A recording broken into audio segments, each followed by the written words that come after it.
अब बात करते हैं सनातन विरोधी उस सोच की जो हर बात में हिंदुओं को टारगेट करती है। आपने गौर किया होगा, जब होली का त्योहार आता है तो पानी बचाने वाला नैरेटिव ट्रेंड करने लगता है। दिवाली के अवसर पर पटाखों से होने वाले प्रदूषण का नैरेटिव चर्चा में आ जाता है। जागरण हो तो ध्वनि प्रदूषण की शिकायत होने लगती है। यानी हर सनातनी त्योहार का विरोध करने के लिए कोई ना कोई नैरेटिव आगे कर दिया जाता है।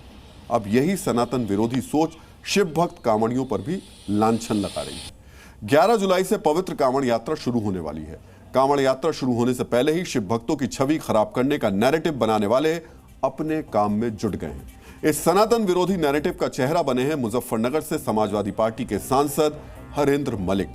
अखिलेश यादव की पार्टी के सांसद ने कहा है कि कांवड़ यात्रा में शामिल लोग हंगामा करते हैं। कांवड़िया जो है वो तो तोड़फोड़ करता है, वो तो श्रद्धा के साथ भक्ति में लीन होकर के चल रहा है।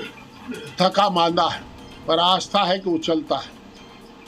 परंतु जब करोड़ों लोग गुजरते हैं, कुछ लोग दूसरी तरह के भी घुस जाते हैं और वो ये काम कर देते हैं, उसको कि क्या कह सकते। सुना आपने कितने महीन अंदाज में हरेंद्र मलिक ने शिव कांवड़ियों को हुड़दंगी बता दिया। अपने बयान में महज एक शब्द परंतु जोड़कर सांसद महोदय ने कांवड़ियों को हुड़दंगी बता दिया। सनातनी त्योहारों को लेकर इस दूषित सेलेक्टिव सोच का विश्लेषण करने से पहले हम कांवड़ यात्रा को लेकर कुछ विदेशी विद्वानों के विचार भी आपसे साझा करना चाहते हैं। ब्रिटिश इतिहासकार और लेखक विलियम डपलियर्स ने अपनी पुस्तक 9 लिव्स में in search of the sacred in modern India में कांवड़ यात्रा को प्राचीन धार्मिक प्रथाओं और आधुनिक साधनों का अनोखा मेल बताया था।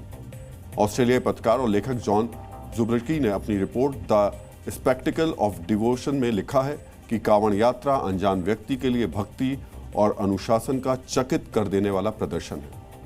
भारतीय मूल के अमेरिकी विद्वान अर्जुन अप्पादुरई ने अपनी पुस्तक इफेमरल अर्बनिज्म में कांवड़िए जो शिविर है उनको अस्थायी शहर और शहरी व्यवस्था की धारणा को चुनौती देने वाली व्यवस्था बताया है।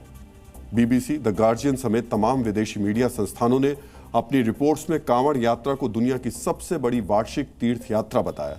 यानी विदेशी विद्वान और मीडिया संस्थान कांवड़ यात्रियों की भक्ति, समर्पण और अनुशासन के प्रशंसक रहे। लेकिन हरेंद्र मलिक और उनकी जैसी सेलेक्टिव सोच वालों को कांवड़ियों का समर्पण और अनुशासन नहीं दिखता, उन्हें हुड़दंग और विवाद ही दिखता है।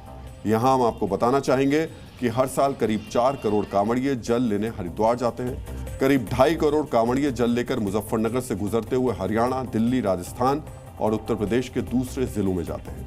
ये आंकड़े हमने इसलिए शेयर किए ताकि कांवड़ यात्रा के विशाल कैनवास का अंदाजा आपको हो सके। हम आपको बताना चाहेंगे कि जिस यात्रा में 4 करोड़ कांवड़िए शामिल होते हैं, उस यात्रा के दौरान 2024 में पश्चिमी उत्तर प्रदेश में विवाद की महज 14 घटनाएं हुई। महज 14 घटनाएं। ये विवाद भी खाने की शिकायत और ट्रैफिक से जुड़ा हुआ था। आज हम हरेंद्र मलिक को कांवड़ यात्रियों पर मुजफ्फरनगर के लोगों का रिएक्शन भी सुनाना चाहेंगे।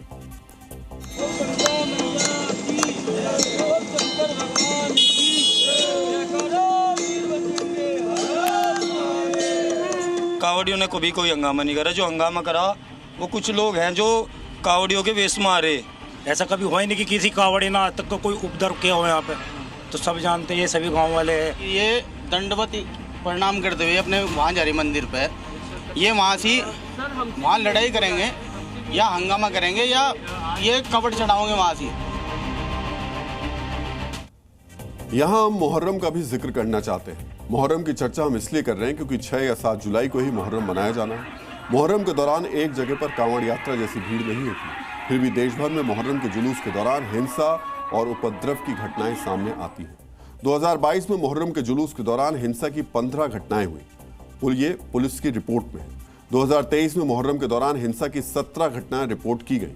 2024 में मुहर्रम के दौरान हिंसा की 15 घटनाएं रिपोर्ट की गई। ये तो वो बड़ी घटनाएं हैं जो पुलिस में रिपोर्ट की गई।